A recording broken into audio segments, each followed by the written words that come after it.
सबको नमस्कार, प्रणाम, सत श्री अकाल। हेलो नमस्कार दोस्तों, दिल्ली के प्रादेशिक समाचार के स्टूडियो में आप सभी का बहुत बहुत स्वागत है। दोस्तों यहाँ पर आपको देखने को मिलेगा दिल्ली से जुड़ी सारी बड़ी खबरें, मुख्य समाचार, ब्रेकिंग न्यूज अपडेट के रूप में, इसलिए वीडियो को शुरू से अंत तक जरूर देखिएगा।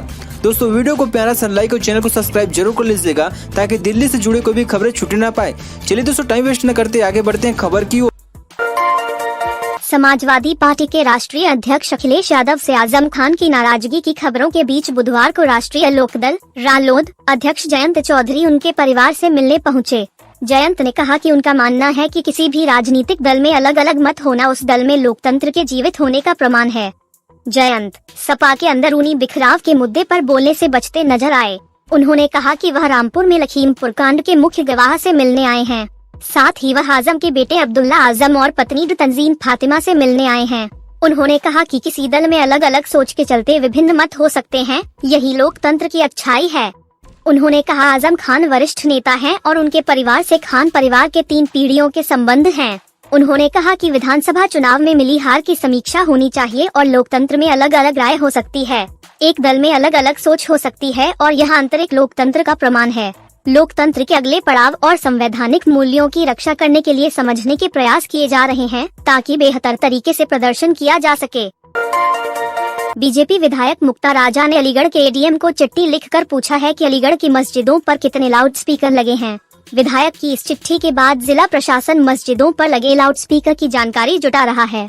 महाराष्ट्र से लेकर उत्तर प्रदेश तक चल रहे लाउडस्पीकर विवाद के बीच अलीगढ़ शहर सीट से बीजेपी विधायक मुक्ता राजा ने अपर जिलाधिकारी नगर को एक चिट्ठी लिखकर पूछा कि जिले में मौजूद मस्जिदों पर कुल कितने लाउडस्पीकर लगे हैं। इसके साथ ही बीजेपी विधायक ने मांग की कि जांच कराई जाए कि क्या ये लाउडस्पीकर सुप्रीम कोर्ट के निर्देश के अनुरूप चल रहे हैं। इस बारे में अपर जिलाधिकारी नगर ने कहा कि माननीय विधायक ने जो जानकारी मांगी है उन्हें उपलब्ध करा दी जाएगी। अभावित नेता ने मांगी थी लाउडस्पीकर लगाने की जानकारी। एक हफ्ते पहले राष्ट्रीय स्वयंसेवक संघ की छात्र इकाई ABVP अखिल भारतीय विद्यार्थी परिषद के सदस्यों ने अलीगढ़ जिला प्रशासन से हनुमान चालीसा के पाठ के लिए यहां 21 प्रमुख चौराहों पर लाउडस्पीकर लगाने की अनुमति मांगी थी। इसकी इजाजत उन्हें नहीं दी गई। सुप्रीम कोर्ट द्वारा बुधवार को हिंसा प्रभावित जहांगीरपुरी में अतिक्रमण के खिलाफ तोड़फोड़ की कार्रवाई पर रोक लगाए जाने के बाद हाई कोर्ट ने इस मांग को लेकर दाखिल याचिका पर सुनवाई से इनकार कर दिया। हालांकि हाई कोर्ट ने पहले उत्तरी नगर निगम द्वारा शुरू की गई तोड़फोड़ की कार्रवाई के खिलाफ याचिका पर बुधवार को ही सुनवाई करने की सहमति दे दी थी, लेकिन किसी कार्रवाई पर रोक लगाने से इनकार कर दिया। कार्यवाहक मुख्य न्यायाधीश विपिन सांघी और न्यायमूर्ति नवीन चावला की पीठ के समक्ष अधिवक्ता शाहरुख आलम ने सूचित किया कि सुप्रीम कोर्ट ने जहांगीरपुरी इलाके में तोड़फोड़ की कार्रवाई पर रोक लगा दी। साथ ही कहा कि इस मसले पर सुप्रीम कोर्ट गुरुवार को विस्तृत सुनवाई करेगी। इसके बाद पीठ ने इस याचिका पर तत्काल सुनवाई से इनकार कर दिया है। इससे पहले हाई कोर्ट ने कार्रवाई पर रोक लगाने से इनकार करते हुए आज ही बुधवार याचिका पर सुनवाई करने पर सहमति दे दी थी। साथ ही याचिकाकर्ता को रजिस्ट्री में याचिका दाखिल करने की प्रक्रिया पूरी करने का निर्देश दिया था। साथ ही भारत सरकार के अतिरिक्त सॉलिसिटर जनरल चेतन शर्मा को इस मामले में संबंधित प्राधिकार से स्पष्ट दिशा निर्देश लेकर पक्ष रखने का निर्देश दिया था। कवि कुमार विश्वास के घर पर बुधवार सुबह पहुंची पंजाब पुलिस ने अब कांग्रेस की नेता अलका लांबा के घर पर दस्तक दी है। अलका लांबा ने भी कुमार विश्वास की तरह ही खुद ट्वीट कर इस बात की जानकारी दी है। उन्होंने ट्वीट किया, पंजाब पुलिस मेरे घर पहुंच चुकी है।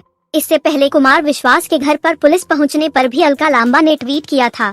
अलका ने लिखा था, अब समझ आ रहा होगा कि आम आदमी पार्टी को पुलिस क्यों चाहिए थी।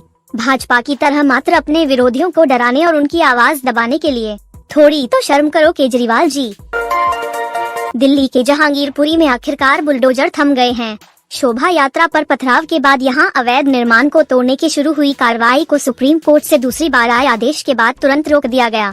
इससे पहले सुप्रीम कोर्ट की ओर से स्टे लगाए जाने की सूचना मीडिया के माध्यम से आई थी, लेकिन अधिकारियों ने आदेश नहीं मिलने का हवाला देकर कार्रवाई को जारी रखा था। सुप्रीम कोर्ट के दखल से पहले दर्जनों अवैध निर्माण को ढहाया जा चुका था। दिल्ली में कोरोना के बढ़ते केसों के बीच एक बार फिर मास्क लगाना अनिवार्य कर दिया गया है। अब मास्क को नहीं लगाने पर आपको एक बार फिर 500 रुपए जुर्माना देना होगा। दिल्ली डिजास्टर मैनेजमेंट अथॉरिटी की बैठक में बुधवार को यह फैसला लिया गया। स्कूल अभी खुले रहेंगे। यह फैसला ऐसे समय पर लिया गया है जब राजधानी दिल्ली में एक बार फिर कोरोना केस तेजी से बढ़ रहे हैं। स्कूलों में अभी फिजिकल क्लास को जारी रखने का फैसला लिया गया है। हालांकि बेहतर प्रबंधन के लिए नई गाइडलाइन जारी की जाएगी। लोगों के किसी स्थान पर एकत्रित होने पर किसी तरह का अभी प्रतिबंध नहीं लगाया गया है, लेकिन सभी तरह की सभाओं पर करीब से नजर रखी जाएगी। अगले 15 दिनों तक अस्पतालों में मरीजों के भर्ती होने के ट्रेंड पर करीब से नजर रखा जाएगा। RT-PCR टेस्ट में संक्रमित पाए जाने वाले सभी सैंपल की जीनोम सीक्वेंसिंग कराने का फैसला किया गया है। टेस्टिंग बढ़ाया जाएगा। लक्षण वाले सभी लोगों की जांच कराई जाएगी। दूसरी तरफ टीकाकरण को भी तेज किया जाएगा। दूसरी गंभीर बीमारियों से पीड़ित लोगों पर ज्यादा नजर रखी जाएगी। दिल्ली की जहांगीरपुरी में हनुमान जयंती के दिन शोभा यात्रा पर पथराव करने वालों के खिलाफ अब बुलडोजर की फौज उतार दी गई है।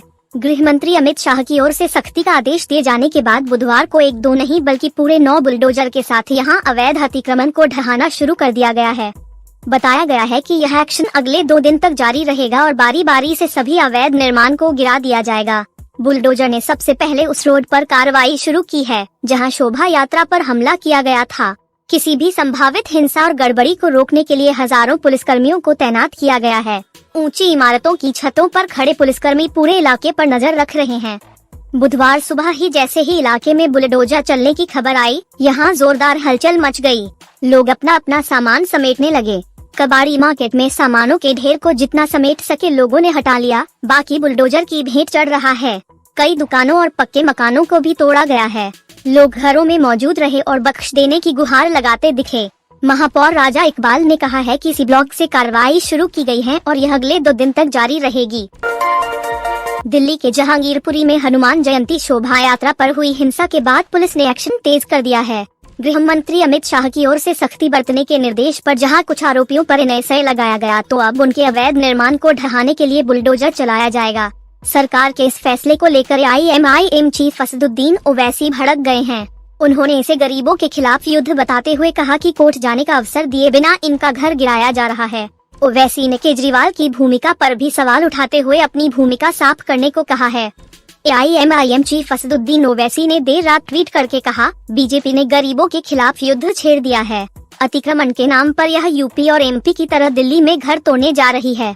कोई नोटिस नहीं, ना कोर्ट जाने का मौका, बस गरीब मुसलमानों को जिंदा रहने की हिम्मत के लिए सजा दिया जा रहा है। अरविंद केजरीवाल को अपनी संदिग्ध भूमिका साफ करनी चाहिए।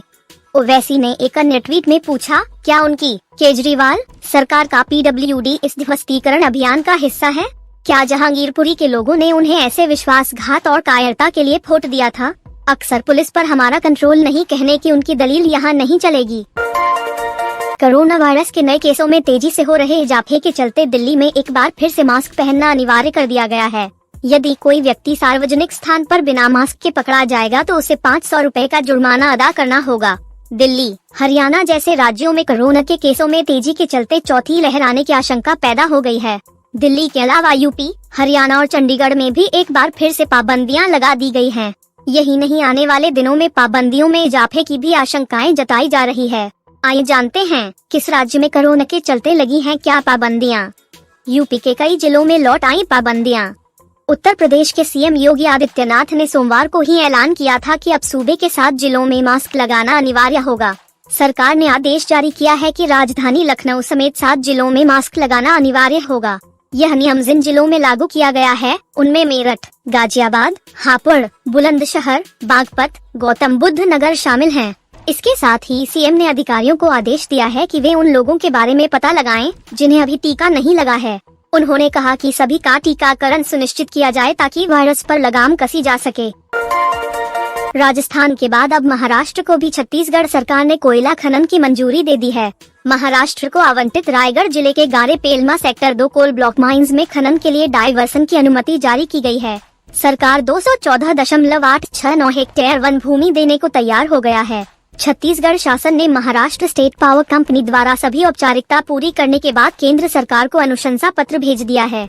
बता दें कि रायगढ़ जिले के तमनार ब्लॉक की गारे पेलमा कोयला खदान महाराष्ट्र की बिजली उत्पादन कंपनी महाजेनको को आवंटित है। महाराष्ट्र के ऊर्जा मंत्री नितिन रावत एक दिन पहले रायपुर आए थे और मुख्यमंत्री भूपेश बघेल से मुलाकात कर कोयला उत्खनन के लिए क्लियरेंस मांगा था। छत्तीसगढ़ के वन एवं जलवायु परिवर्तन विभाग ने महाराष्ट्र के लिए 44 बिंदुओं पर खनन की अनुशंसा जारी कर दी है। कोल ब्लॉक शुरू करने 214.869 हेक्टेयर वन भूमि की जरूरत है। खदान खुलने से लगभग 4000 पेड़ कटेंगे, जिसके लिए 10 वर्षीय क्षतिपूर्ति वृक्षारोपण योजना तैयार की गई है। मार्च में राजस्थान को मिली एनओसी।